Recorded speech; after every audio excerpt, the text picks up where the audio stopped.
Complaint கொடுத்து பாதிக்கப்பட்ட விஷயத்துக்காக வந்து பார்த்திங்கன்னா தண்டனைகள் கூட வாங்கி கொடுக்கலாம். அதுதான் சட்டம் வந்து சொல்லுது.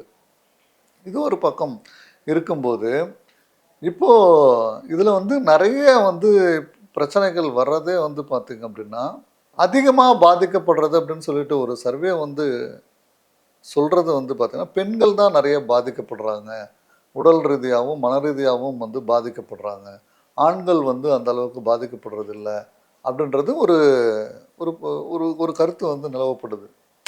ஸோ அப்படி இருக்கும்போது வந்து பார்த்திங்கன்னா, அப்போ பாதிக்கப்பட்ட நபர்கள் வந்து நீதிமன்றத்தையும் காவல் நிலையத்தையும் நாடிட்டு இருக்காங்க, கம்ப்ளைண்ட் கொடுத்துட்ருக்காங்க. அது மூலியமாகவும் வந்து கேசஸ் வந்து ஃபைல் ஆகுது. அப்போ அதுக்குண்டான தீர்வுகளும் நடந்துட்டு தான் வருது.